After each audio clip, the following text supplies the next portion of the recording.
Everyone, welcome back to my YouTube channel. दोस्तों, कैसे हैं आप सब? उम्मीद करती हूँ बहुत बढ़िया होंगे, मजे में होंगे। मैं भी बिल्कुल बढ़िया हूँ। तो जैसा कि आप सभी जानते हैं, हम आईसीटी के साथ साथ मैं आप लोगों के लिए मैराथन वीडियोस भी लेकर आ रही हूँ और आज का मैराथन वीडियो भी ग्रोथ और डेवलपमेंट से रिलेटेड है। और आज की इस वीडियो में मैंने कौन कौन से सब टॉपिक्स इंक्लूड किए हैं, यानी कि आज की वीडियो में हम बात करेंगे एडोलसेंस की, यानी कि एडोलसेंस को बिल्कुल डिटेल में समझेंगे। और इस टॉपिक की अगर मैं बात करूं, देखिए ये एक स्टेज है डेवलपमेंट की, एडोलसेंस, जो कि बहुत ही इंपॉर्टेंट है। और आपको हर टीचिंग से रिलेटेड एग्जाम में जहां पर भी आप लोगों से पेडागोजी पूछी जाती है, एडोलसेंस से रिलेटेड क्वेश्चंस आपको देखने को मिल जाएंगे। और यहाँ पर मैं आप लोगों को बताना चाहूंगी कि देखिए डेवलपमेंट की जो स्टेजेस हैं, 4 इंपॉर्टेंट स्टेजेस हैं: infancy, early childhood, letter childhood और एडोलसेंस। इनको मैं ऑलरेडी कवर करवा चुकी हूँ, लेकिन एडोलसेंस को हमने वहां पर बहुत डिटेल में नहीं पढ़ा था। लेकिन ये जो टॉपिक है आपका, चाहे आप केवीएस की पेडागोजी उठा के देखेंगे, एनवीएस एजुकेशन में जो बच्चे नेट का प्रिपरेशन कर रहे हैं, सीटेट और एचटेट में, तो बिल्कुल डिटेल में है। ठीक है, तो वहां पर जहां पर भी आपका टीचिंग से रिलेटेड कोई भी एग्जाम होता है, तो वहां पर आपको एडोलसेंस से रिलेटेड क्वेश्चंस देखने को मिलेंगे। तो आज की इस वीडियो में इस टॉपिक को थोड़ा सा हम डिटेल में करेंगे। और आज की इस वीडियो में हम एडोलसेंस यानी कि किशोरावस्था होती क्या है, उसकी आवश्यकता, उसके चैलेंजेस और इम्प्लीकेशंस क्या क्या रहेंगे। इम्प्लीकेशंस की अगर हम बात करें, तो जब इंस्टीट्यूशनल स्पोर्ट्स डिजाइन किया जाता है, उस टाइम पर क्या क्या इम्प्लीकेशन, क्या क्या निहितार्थ हो सकते हैं, यानी कि कौन कौन सी चीजों का ध्यान रखा जा सकता है इंस्टीट्यूशंस के द्वारा, ताकि बच्चों को इस स्टेज में कोई प्रॉब्लम्स जो भी आती है उनको वो इजीली ओवरकम कर सकें। ठीक है, तो आज की इस वीडियो में हम एडोलसेंस को समझेंगे, साथ ही इस टॉपिक से रिलेटेड इंपॉर्टेंट एमसीक्यूज रहेंगे। और एक और सब टॉपिक को मैंने आज की इस वीडियो में इंक्लूड किया है, ग्रोथ और डेवलपमेंट का बहुत ही इंपॉर्टेंट टॉपिक है, हेरिडिटी और इन्वायरमेंट का। ठीक है, बिल्कुल डिटेल में मैंने आप लोगों को करवाया हुआ है। तो ये जो 3 सब टॉपिक्स हैं, ये आज की इस वीडियो में मैंने इंक्लूड किए हैं। आई होप कि वीडियो आप लोगों को बहुत पसंद आएगा। अगर आप पूरा का पूरा वीडियो देखेंगे तो पूरा का पूरा टॉपिक आपको अच्छे से समझ आ जाएगा और कोई भी क्वेश्चन आपका मिस नहीं हो पाएगा। ठीक है, तो चलिए स्टार्ट करते हैं आज की इस वीडियो को।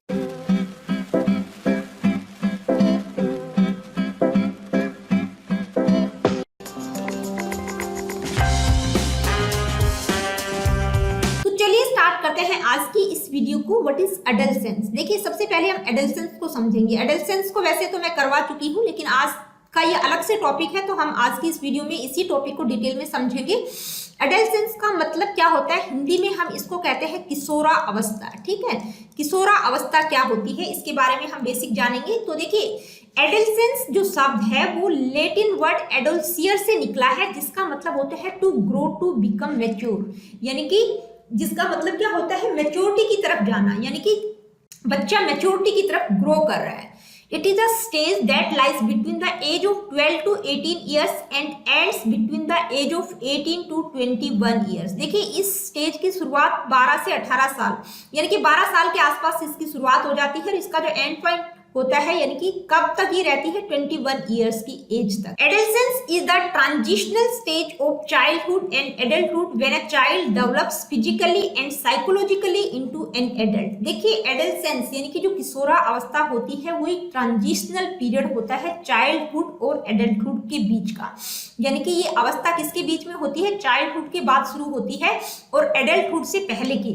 तो इन दोनों अवस्थाओं के बीच का समय होता है एडोलसेंस। ठीक है, तो यहाँ पर बच्चे में जो है दोनों तरह के चेंजेस देखने को मिलेंगे, फिजिकल चेंजेस भी और साथ ही साइकोलॉजिकल चेंजेस भी यहाँ बच्चे में देखने को मिलेंगे। तो जो चेंजेस होते हैं वो जो एक्सटर्नल चेंजेस होते हैं कुछ, और कुछ इंटरनल चेंजेस होते हैं। तो जो एक्सटर्नल चेंजेस होते हैं वो विजिबल होते हैं, लेकिन जो इंटरनल चेंजेस होते हैं उनको हम नहीं देख सकते। तो वैसे तो ये जो चेंजेस होते हैं नेचुरल होते हैं, बिल्कुल नॉर्मल होते हैं।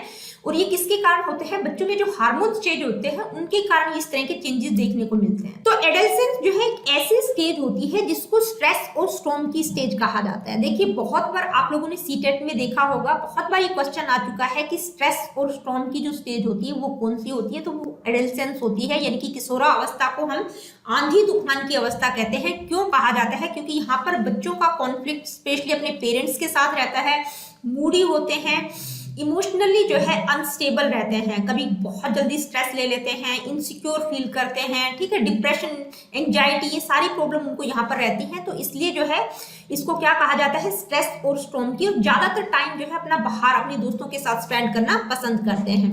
और ये जो टर्म है स्टॉर्म एंड स्ट्रेस, ये किसके द्वारा कॉइन की गई थी? ये जो टर्म है ये स्टैनली हॉल के द्वारा अपनी एडल्सेंस बुक उन्होंने लिखी थी 1904 में।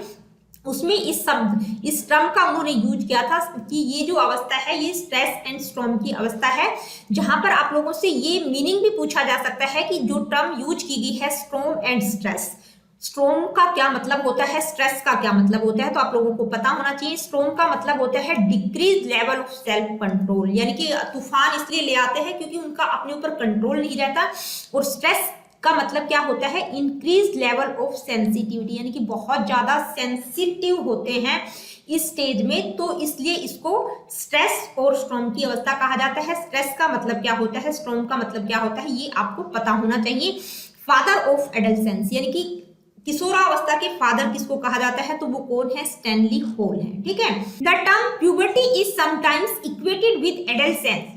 Both the terms are not the same. Puberty is only a small part of the larger process of adolescence. देखिए, एक टर्म है प्यूबर्टी, ठीक है, बहुत इंपॉर्टेंट टर्म है, इससे रिलेटेड क्वेश्चन भी आपको देखने को मिल सकता है। तो प्यूबर्टी का हिंदी मीनिंग होता है यौवन आरंभ।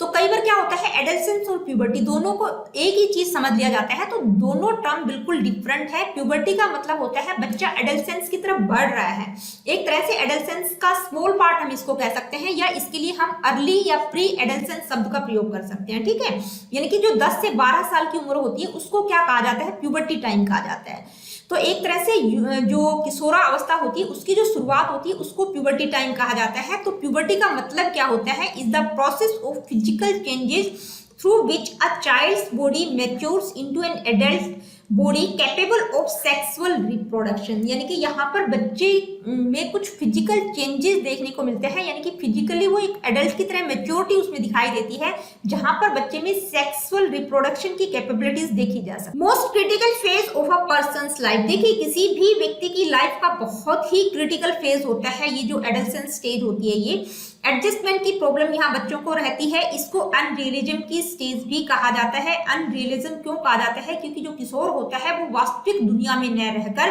काल्पनिक दुनिया में रहता है। ठीक है, इसलिए इसको अनरियलिज्म की स्टेज भी कहा जाता है, क्योंकि इमेजिनेशन हवाई के लिए वो बनाता रहता है।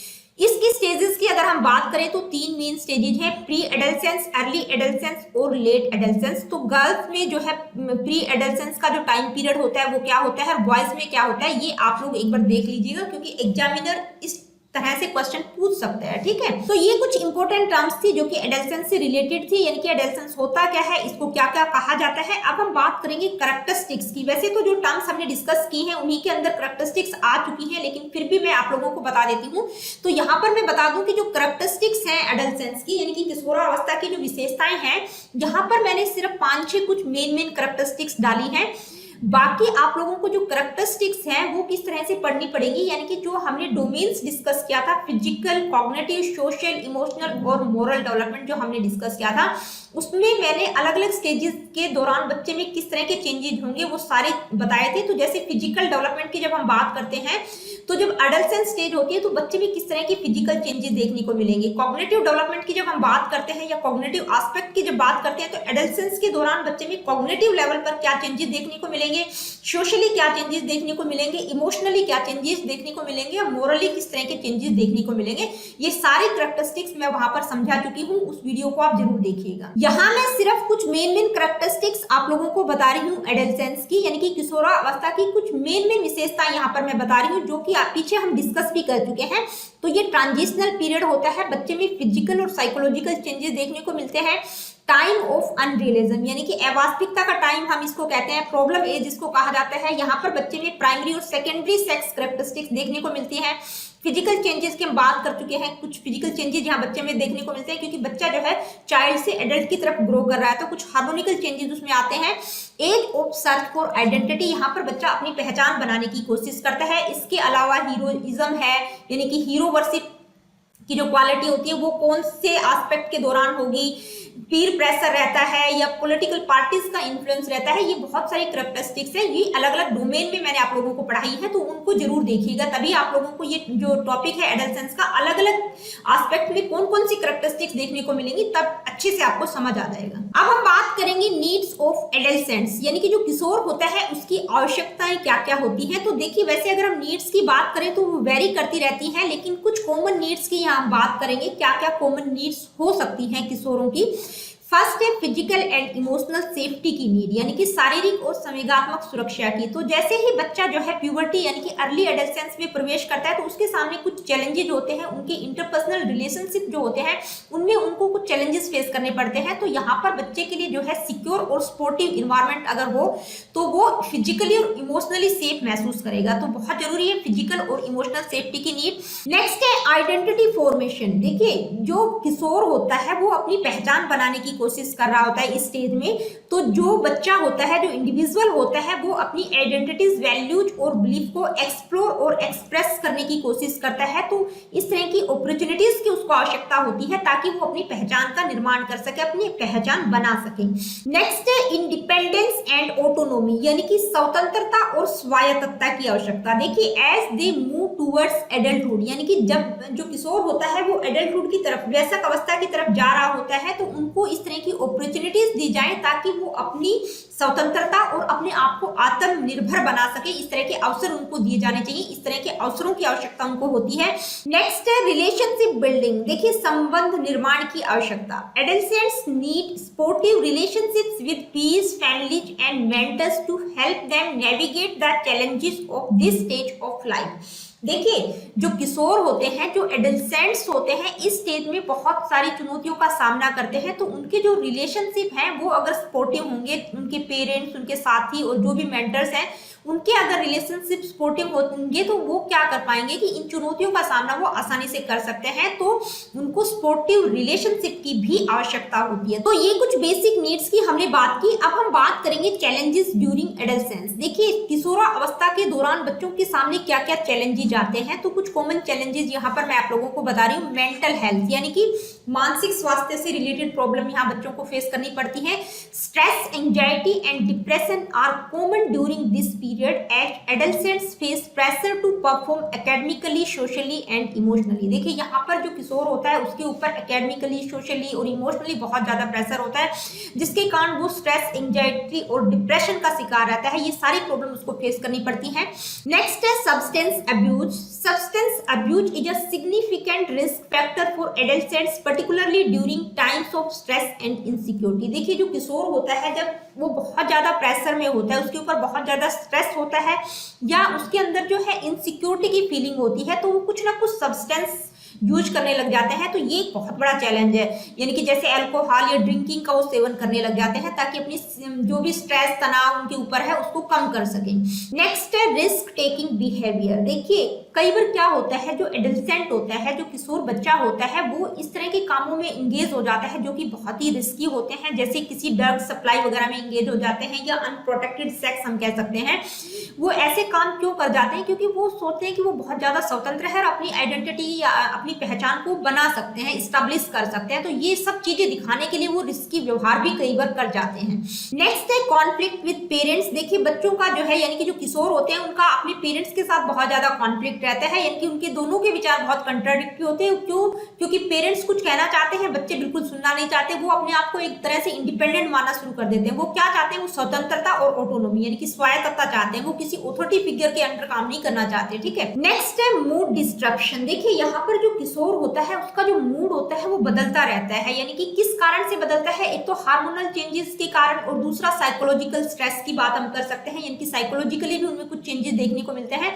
तो कई बार क्या होता है कि वो बहुत ज्यादा गुस्से में होते हैं, कभी डिप्रेशन में, कभी एंजाइटी का शिकार हो जाते हैं। क्यों हो जाते हैं? क्योंकि जो उनके इमोशंस होते हैं, इमोशनली वो मैच्योर नहीं होते, अपने इमोशंस पर वो कंट्रोल नहीं कर पाते। इसके कारण उनका जो मूड होता है वो स्विंग करता रहता है, बार बार बदलता रहता है। ठीक है।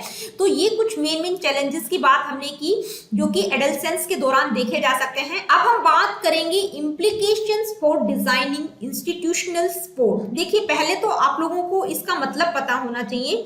डिजाइनिंग इंस्टीट्यूशनल स्पोर्ट का मतलब क्या है? इंस्टीट्यूशनल का मतलब होता है संस्थागत। ठीक है, संस्थागत स्पोर्ट का मतलब सहायता और डिजाइनिंग का मतलब है रूपरेखा तैयार करना, ठीक है। कहने का मतलब क्या, इम्प्लीकेशन का मतलब जो भी निहितार्थ होंगे, जो फायदे होंगे, ठीक है। यानी कि संस्थागत सहायता की जो रूपरेखा डिजाइन की जाए, यानी कि किस तरह से जो इंस्टीट्यूट्स हैं वो एडोलसेंट किशोर बच्चों की सहायता कर सकते हैं। तो जो भी कार्यक्रम तैयार किए जाएं उनका जो इम्प्लीकेशन रहेगा वो क्या रहेगा, मेनली ये पूछा गया है। तो सबसे पहले आप लोगों को पता होना चाहिए कि जो इंस्टीट्यूशनल सपोर्ट, जो संस्थागत सहायता होती है वो क्या क्या हो सकती है। यानी कि इंस्टीट्यूट जो है किस तरह से एडोलसेंट्स, जो किशोर बच्चे हैं, उनकी सहायता कर सकता है। तो एक फर्स्ट पॉइंट है सेफ एंड स्पोर्टिव इन्वायरमेंट। जो भी इंस्टीट्यूट होंगे वो बच्चों को सेफ और सिक्योर स्पोर्टिव इन्वायरमेंट प्रदान कर सकते हैं। Opportunities for personal and academic development, यानी कि उनकी पर्सनल और एकेडमिक डेवलपमेंट के लिए कुछ ना कुछ अवसर उनको प्रदान किए जा सकते हैं। मेंटल हेल्थ सपोर्ट उनको दिया जा सकता है। पॉजिटिव रिलेशनशिप, देखिए इंस्टीट्यूट जो है बच्चों को अपने जो भी उनके साथी लोग हैं, एडल्ट्स हैं, उनके साथ उनकी रिलेशनशिप बेहतर बन सके, इस तरह की अपॉर्चुनिटीज या इस तरह के कार्यक्रम अपने इंस्टीट्यूट में ऑर्गेनाइज करके उनकी हेल्प कर सकते हैं ताकि उनके जो रिलेशनशिप है वो बेहतर बन सके। तो इस तरह से जो इंस्टीट्यूट होता है वो सपोर्ट कर सकता है एक एडोलसेंट की। ये हमने बेसिक चीजें जानी कि भाई इंस्टीट्यूट किस तरह से सपोर्ट कर सकता है। अब हम बात करेंगे इम्प्लीकेशन की, यानी कि implications for designing institutional supports, यानी कि जो संस्थागत सहायता की जो रूपरेखा तैयार की जाए उसका इम्प्लीकेशन क्या क्या हो सकता है। तो कुछ मेन पॉइंट्स यहाँ मैं आप लोगों को बता रही हूँ कि ये इम्प्लीकेशंस हो सकते हैं जबकि जो भी इंस्टीट्यूशनल सपोर्ट डिजाइन किया जाए तो उसमें ये इम्प्लीकेशंस कंसीडर किए जा सकते हैं। To support adolescents effectively, it is important to consider the following implications for designing institutional support. First point है developmental changes। देखिए जो adolescents होते हैं वो बहुत sensitive होते हैं, ठीक है। यानी कि उनको इस तरह का सपोर्ट चाहिए होता है जो उनकी डेवलपमेंटल नीड्स को पूरा कर सके। डेवलपमेंटल नीड्स में यानी कि ग्रोइंग इंडिपेंडेंस और आइडेंटिटी फॉर्मेशन की हम ज्यादातर बात करते हैं, यानी कि वो इंडिपेंडेंट रहना चाहता है, एक अपनी पहचान का वो निर्माण करना चाहता है। तो इस तरह की अपॉर्चुनिटीज या इस तरह के कार्यक्रम जो है इंस्टीट्यूट में बनाए जाएं ताकि उनकी जो डेवलपमेंटल नीड्स है वहां पर उनको फायदा हो सके। नेक्स्ट है कॉग्निटिव डेवलपमेंट। देखिए adolescents are capable of more complex reasoning and abstract thinking which should be taken into account when designing sport programmes and activities. तो देखिए जो एडोलसेंट्स होते हैं वो कॉम्प्लेक्स रीजनिंग और उनमें एब्स्ट्रैक्ट थिंकिंग का डेवलपमेंट हो जाता है जब हम कॉग्निटिव एस्पेक्ट की बात करते हैं, यानी कि उनका लेवल जो है कॉग्निटिव लेवल काफी हाई हो जाता है। तो जो भी प्रोग्राम, जो भी एक्टिविटीज ऑर्गेनाइज की जाए तो उसमें जो है उनके कॉग्निटिव लेवल को भी ध्यान में रखा जाना चाहिए। नेक्स्ट पॉइंट क्या है, नेक्स्ट पॉइंट है इमोशनल रेगुलेशन। देखिए जो एडोलसेंट्स होते हैं वो क्या करते हैं, इमोशनली जो है अपने इमोशंस के साथ उनका स्ट्रगल चलता रहता है क्योंकि वो इमोशनली स्ट्रांग नहीं होते हैं, मैच्योर नहीं होते, अनस्टेबल हम कह सकते हैं क्योंकि बहुत जल्दी वो स्ट्रेस में आ जाते हैं, एंजाइटी डिप्रेशन का शिकार हो जाते हैं, तो अपने इमोशंस पर वो कंट्रोल नहीं कर पाते। तो जो भी स्पोर्ट प्रोग्राम तैयार किए जाएं वो इस तरह की अपॉर्चुनिटीज प्रदान करें ताकि जो भी एडोलसेंट्स हैं, जो किशोर बच्चे हैं, वो अपनी खुद की मतलब सेल्फ केयर प्रैक्टिसेस प्रोग्राम उनके अंदर होने चाहिए ताकि वो अपनी केयर खुद कर सकें, ठीक है। इस तरह की स्ट्रेटेजीज बनाई जाएं। नेक्स्ट है सोशल कनेक्शंस, यानी कि सामाजिक संबंध हम इसको कह सकते हैं। Adolescents require opportunities for meaningful social connections including positive relationships with peers and adults. Institutional support should foster these connections through activities, programs and other initiatives। देखिए जो एडोलसेंट यानी कि जो किशोर होता है वो अपने रिलेशनशिप दूसरे लोगों के साथ, यानी कि अपने माता पिता, साथी लोग, उनके जो मेंटर्स हैं उनके साथ बेहतर रिलेशनशिप बन सके, सामाजिक तौर पर वो परिपक्व हो सके। तो इंस्टीट्यूशनल सपोर्ट क्या हो सकता है कि भाई इस तरह के कार्यक्रम, प्रोग्राम या इस तरह के इनिशिएटिव लिए जाने चाहिए इंस्टीट्यूशंस के द्वारा ताकि इस तरह के जो सोशल कनेक्शंस हैं उनको बेहतर बनाया जा सके या उनके जो रिलेशनशिप हैं उनको फोस्टर किया जा सके, उनको बढ़ावा दिया जा सके ताकि वो बेहतर बन सके। नेक्स्ट है डाइवर्सिटी। देखिए डाइवर्सिटी का मतलब होता है विविधता। तो जो एडोलसेंट्स होते हैं वो किसी एक पर्टिकुलर जगह से तो नहीं आते, यानी कि किसी भी संस्था में जब वो प्रवेश लेते हैं तो एक पर्टिकुलर जगह के तो बच्चे नहीं होते, अलग अलग बैकग्राउंड के होते हैं, डाइवर्स बैकग्राउंड उनका होता है, कोई साउथ का है, कोई नॉर्थ का है, कोई नॉर्थ ईस्ट का है, ठीक है। तो उनके जो एक्सपीरियंसेस और पर्सपेक्टिव होते हैं वो बिल्कुल यूनिक होते हैं। तो जो भी स्पोर्ट प्रोग्राम बनाए जाए, यानी कि जो इंस्टीट्यूट स्पोर्ट प्रोग्राम तैयार करे, उसमें एक तो क्या होना चाहिए, एक तो वो कल्चरली रिस्पॉन्सिव होने चाहिए, यानी कि उनकी संस्कृति का प्रभाव होना चाहिए, सांस्कृतिक रूप से उत्तरदायी होने चाहिए। दूसरा इंक्लूसिव होने चाहिए। इंक्लूसिव किस लिए होने चाहिए, ताकि जितने भी इंडिविजुअल्स हैं उनकी सभी की जो नीड्स है उनको ध्यान में रखकर वो बनाए जाने चाहिए। तो ये कुछ इंपॉर्टेंट इम्प्लीकेशंस हम कह सकते हैं, यानी कि इन इम्प्लीकेशंस को कंसीडर किया जा सकता है जब कोई संस्थागत सहायता की रूपरेखा तैयार की जाए, ताकि जो एडोलसेंट्स हैं, जो किशोर बच्चे हैं, उनकी जो भी नीड और चैलेंजेस हैं, उन यानी कि उनकी जो आवश्यकता है और उनकी जो चुनौतियां हैं, उनका सामना वो कर सके।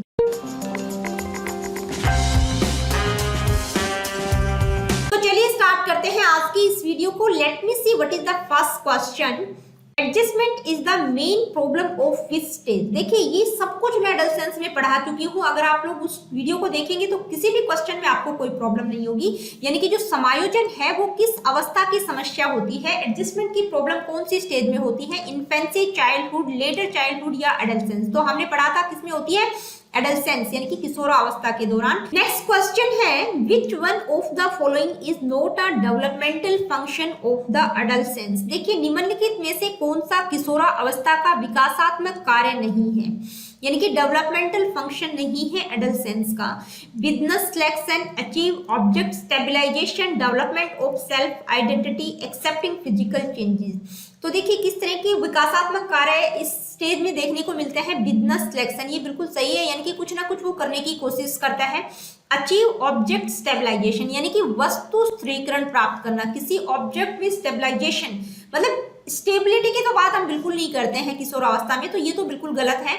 और सेल्फ आइडेंटिटी का डेवलपमेंट भी होता है, वो अपनी आइडेंटिटी फॉर्म करना चाहता है, एक पहचान निर्माण करना चाहता है, और जो फिजिकल चेंजेस होते हैं उनको भी एक्सेप्ट करता है। तो आपका ऑप्शन नंबर 2 करेक्ट होगा, यानी कि अचीव ऑब्जेक्ट स्टेबलाइजेशन, यानी कि वस्तु स्थिरीकरण प्राप्त करना है। तो ये कोई डेवलपमेंटल फंक्शन नहीं है किशोरावस्था का।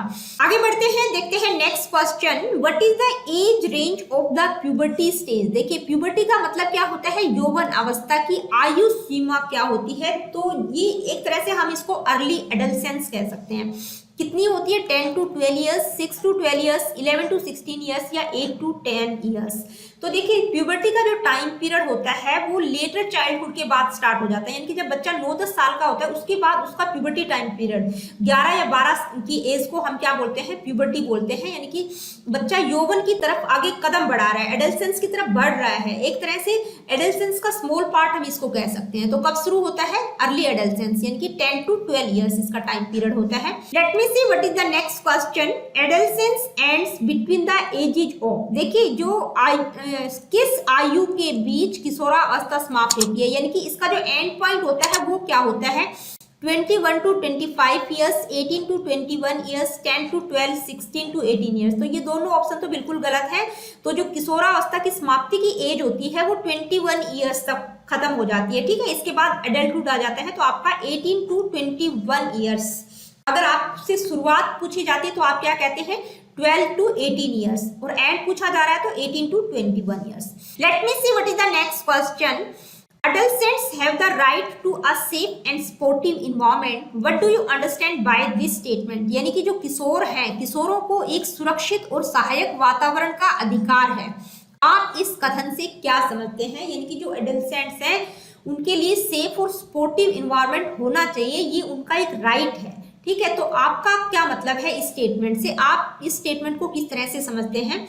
Adolescents must make significant contribution to their families and communities through paid and unpaid labor। यानी कि जो किशोर है, किशोरों को भुगतान और अवैतनिक श्रम के माध्यम से, यानी कि पेड और अनपेड लेबर के द्वारा जो है अपनी फैमिलीज और कम्युनिटीज में कंट्रीब्यूट करना चाहिए।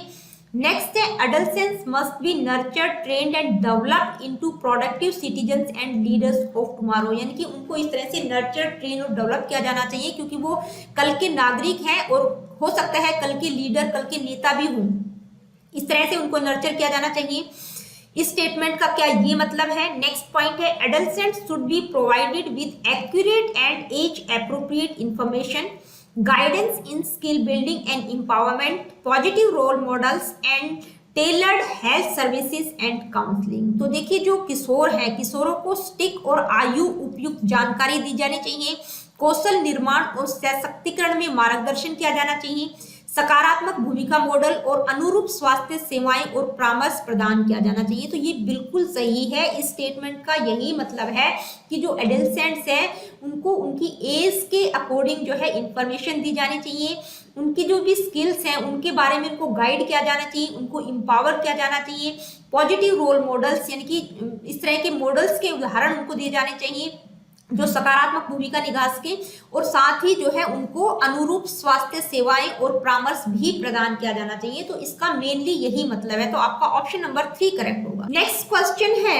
Adolescence is derived from the Greek word adolescere which most appropriately mean. देखिए जो किशोरा अवस्था है वो किससे डेराइव्ड हुआ है, एडोलसेरे, जो कि ग्रीक भाषा का शब्द है। तो इसका एप्रोप्रिएट मीनिंग क्या होगा, mature development, increase in body height, increase in body weight, none of the above. तो ये नीचे के तीनों ऑप्शन तो है ही नहीं, क्या होगा, mature development, to grow to maturity, यानी कि यहाँ पर बच्चा मैच्योरिटी की तरफ जाता है। ठीक है, let me see what is the next question, which period of development comprises each of the following characteristics, यानी कि विकास की किस अवधि में निम्नलिखित विशेषताओं में से प्रत्येक शामिल है।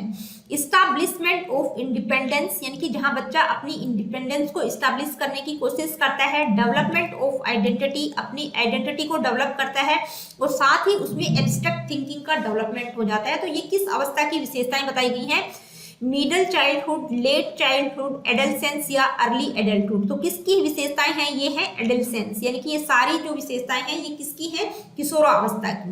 नेक्स्ट क्वेश्चन है, Which of the following statements is true? इनमें से कौन सी स्टेटमेंट सही है, Boys reach puberty at an earlier age than girls. Girls reach puberty earlier than boys. At the end of the rapid growth, girls are normally heavier than boys.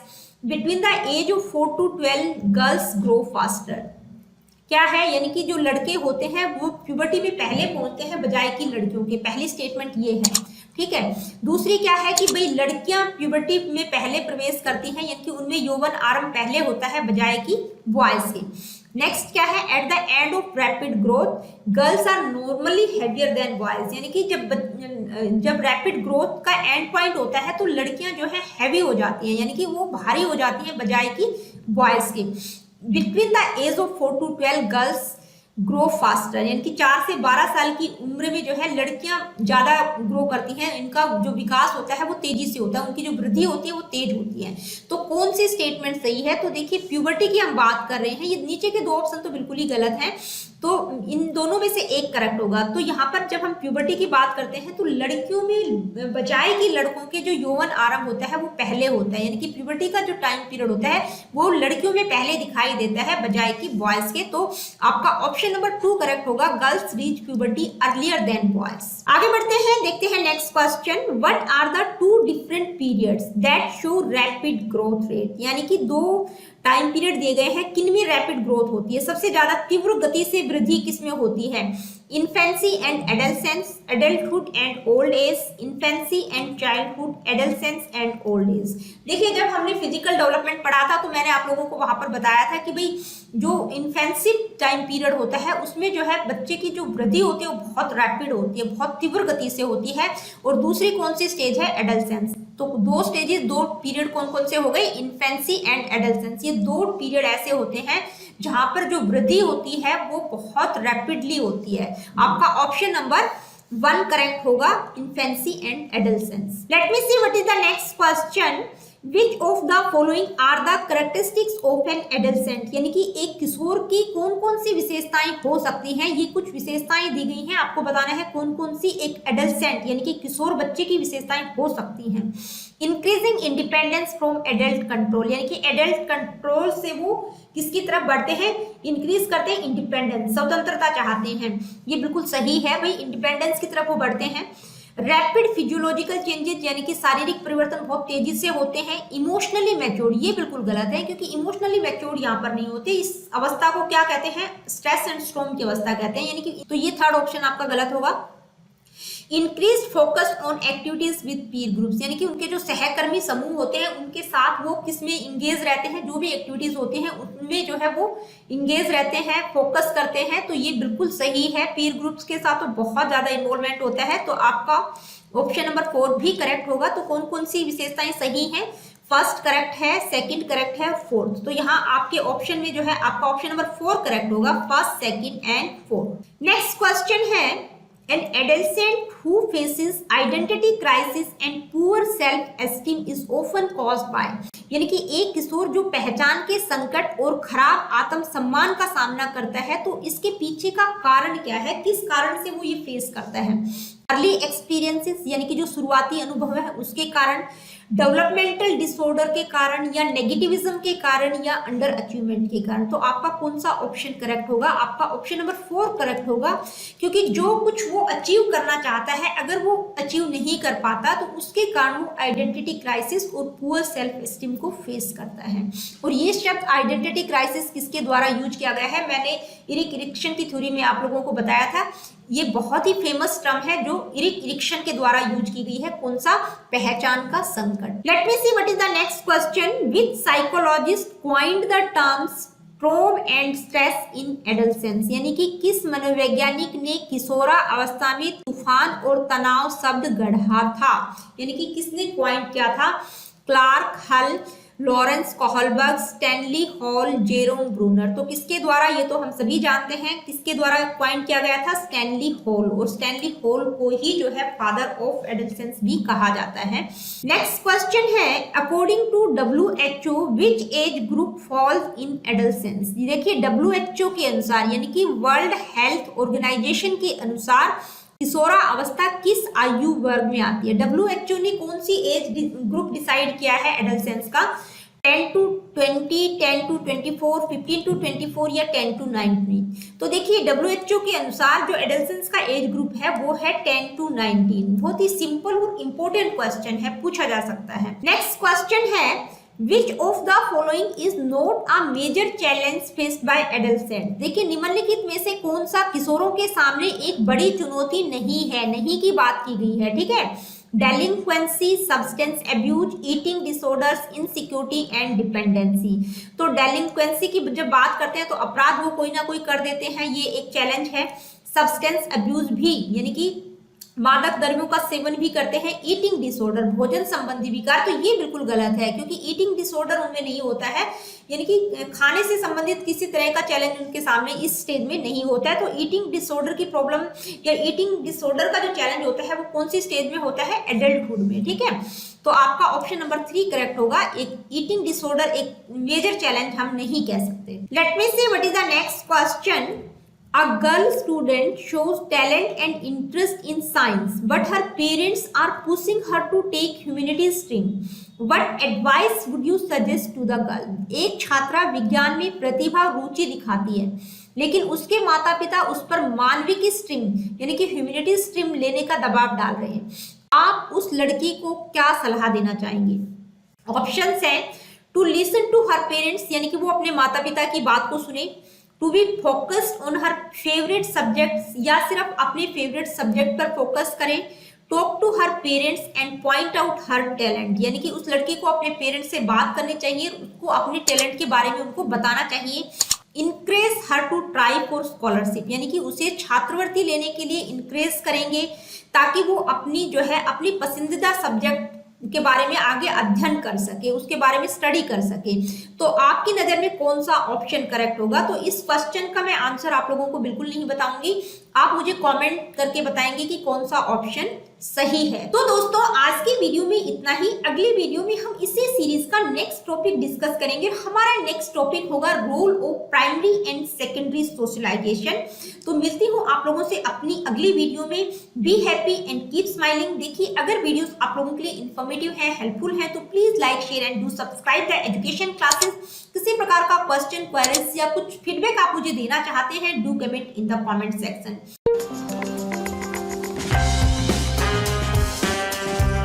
और आज की इस video में हम बात करेंगे role of heredity and environment in development of a child. देखिए बच्चे के विकास में हेरिडिटी और इन्वायरमेंट का क्या रोल होता है, किस तरह से हेरिडिटी और इन्वायरमेंट बच्चे की ग्रोथ और डेवलपमेंट को इन्फ्लुएंस करती है। इस टॉपिक को स्टार्ट करें उससे पहले मैं आप लोगों को बताना चाहूंगी कि ये जो टॉपिक है आपके BEd, MEd, NET in education, इसके अलावा सीटेट, एचटेट, सभी कॉम्पिटेटिव एग्जाम्स यानी कि टीचिंग से रिलेटेड कॉम्पिटेटिव एग्जाम्स जहां पर आपसे पेडागोजी पूछी जाती है, उनमें हर जगह आपको ये टॉपिक देखने को मिल जाएगा। तो सबसे पहले बात करते हैं आपके बीएड और एमएड में किस तरह का क्वेश्चन आपसे पूछा जा सकता है। क्वेश्चन आपसे पूछा जा सकता है what is the meaning of heredity and environment, यानी कि हेरिडिटी और इन्वायरमेंट का अर्थ क्या होता है, मीनिंग क्या है, या डेफिनेशंस आपसे पूछ ली जा सकती हैं। Effect of heredity and environment on development of a child. देखिए हेरिडिटी और इन्वायरमेंट का बच्चे की वृद्धि और विकास पर, बच्चे के डेवलपमेंट पर क्या इफेक्ट होगा। नेक्स्ट है significance of heredity and environment, या हेरिडिटी और इन्वायरमेंट का क्या सिग्निफिकेंस है बच्चे की ग्रोथ और डेवलपमेंट में। तो क्वेश्चन जो है आपसे किसी भी तरह से पूछा जा सकता है। तो आज की इस वीडियो में हम इस टॉपिक को बिल्कुल डिटेल में समझने वाले हैं, वन बाय वन कॉन्सेप्ट को।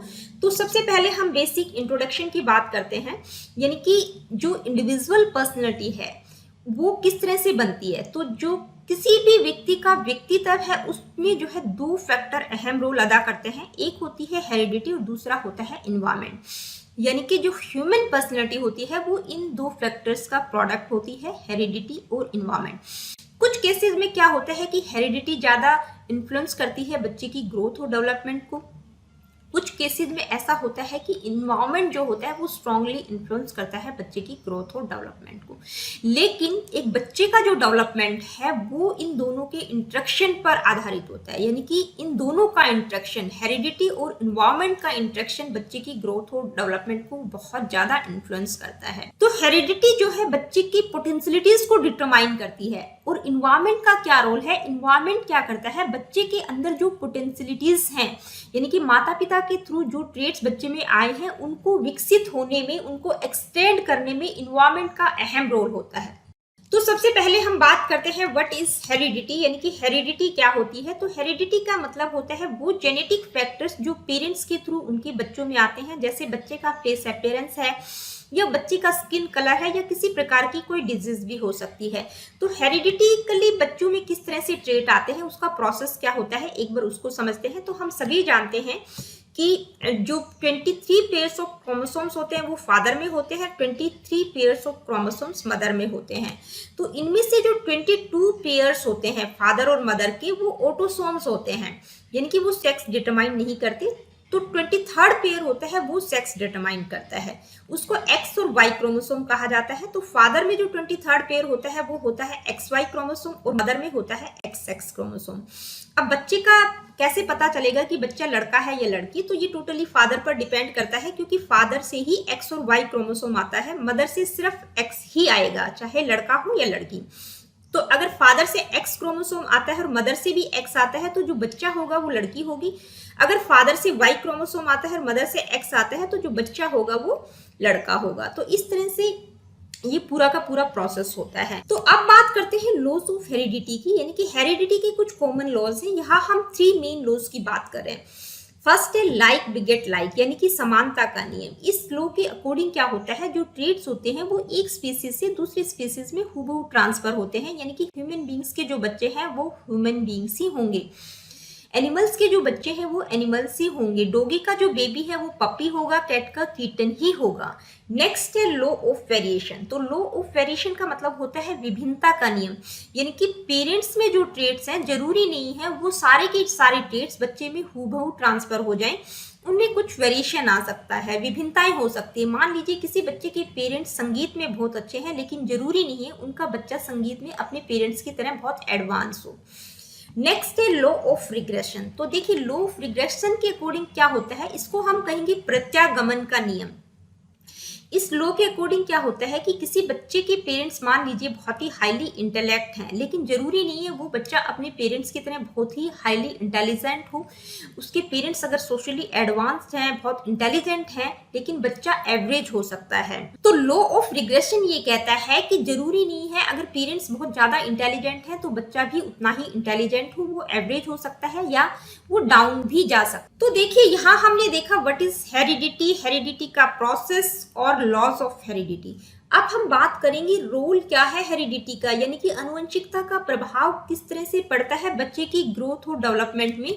तो अगर हम फैमिली हिस्ट्री को स्टडी करते हैं तो वहां से हमें कुछ एग्जाम्पल्स जो स्टडीज हुई हैं उनके कुछ एग्जाम्पल्स देखने को मिलते हैं, उनसे हमें पता चलता है कि किस तरह से हेरिडिटी जो है बच्चे की ग्रोथ और डेवलपमेंट को इम्पैक्ट करती है, इन्फ्लुएंस करती है। तो यहाँ पर हम कुछ स्टडीज ले रहे हैं। तो सबसे पहले हम बात करते हैं वेस्टवुड, डार्विन, गाल्टन की स्टडी को। तो गाल्टन ने क्या किया, दो तरह की फैमिलीज को स्टडी किया। एक पहली स्टडी उन्होंने की एक ऐसी फैमिलीज पर जो कि बहुत ही रेप्यूटेड फैमिलीज थी, जिसमें सभी डॉक्टर्स, साइंटिस्ट, स्कॉलर्स थे।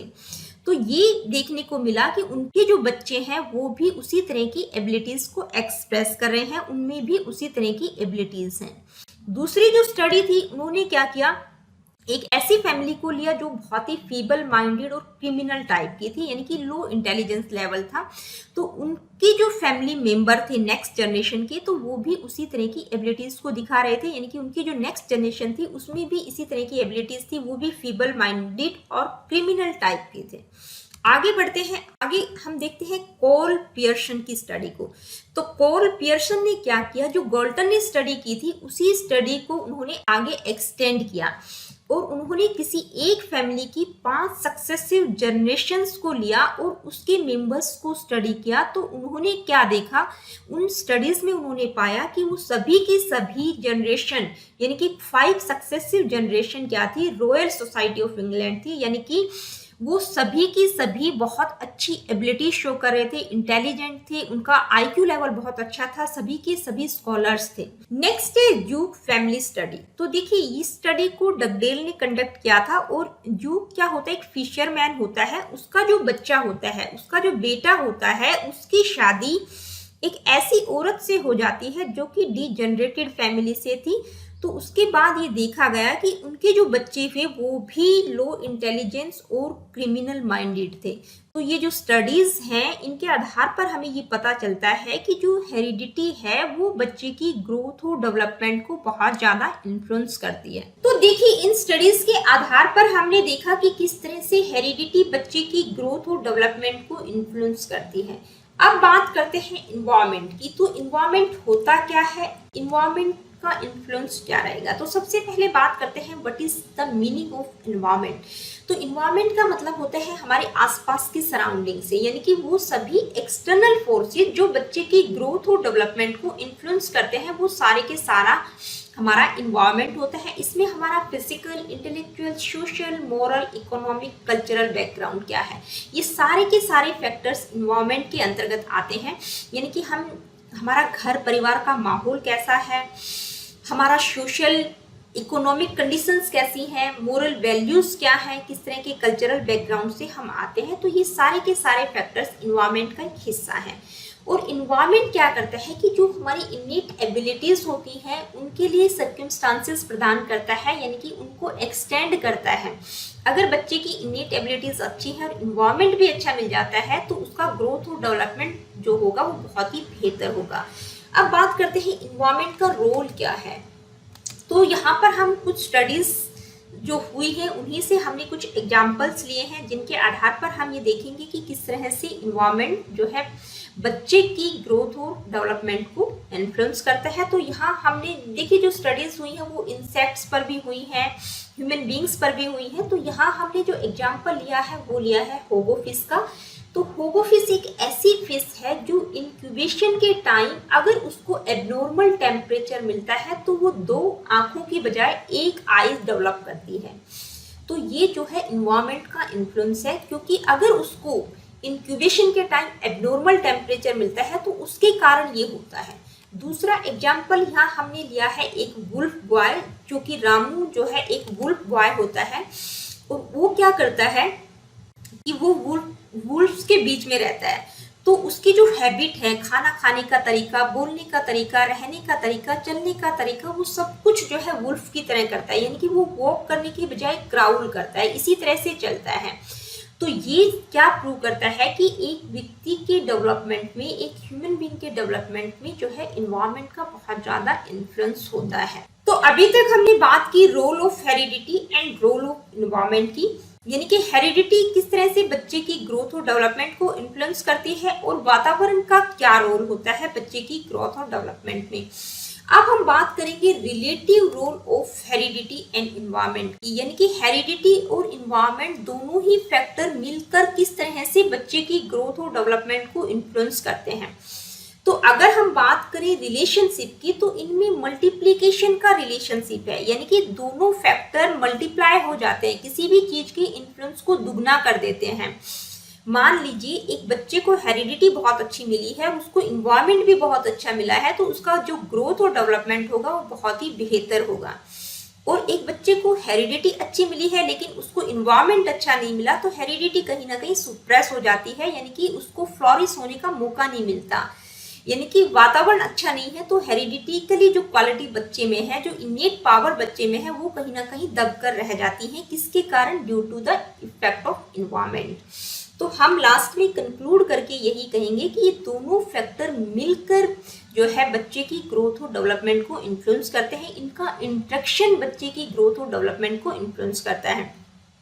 तो अगर हेरिडिटी एक तरह से बेस है तो इन्वायरमेंट उसके लिए स्ट्रक्चर का काम करता है। हेरिडिटी अगर सीड है तो इन्वायरमेंट उसके लिए सोल का काम करता है, यानी कि इन्वायरमेंट उसको फ्लोरिश होने का मौका देता है। हेरिडिटी अगर सोल है तो इन्वायरमेंट क्या है? बॉडी है। जैसे ह्यूमन बीइंग में सोल और बॉडी दोनों को हम अलग नहीं कर सकते, उसी प्रकार से हेरिडिटी और इन्वायरमेंट ऐसे दो फैक्टर हैं जिनको अलग करके नहीं देखा जा सकता, क्योंकि दोनों का प्रभाव जो है, दोनों का रिलेटिव रोल बच्चे की ग्रोथ और डेवलपमेंट को इन्फ्लुएंस करता है। तो दोस्तों आज की इस वीडियो में हमने देखा role of heredity and environment, यानी कि हेरिडिटी और इन्वायरमेंट किस तरह से बच्चे की ग्रोथ और डेवलपमेंट को इन्फ्लुएंस करता है, जो कि आपका बहुत ही इंपॉर्टेंट टॉपिक है। अगले वीडियो में ग्रोथ और डेवलपमेंट का ही एक और टॉपिक हम डिस्कस करेंगे। तो मिलते हैं नेक्स्ट वीडियो में।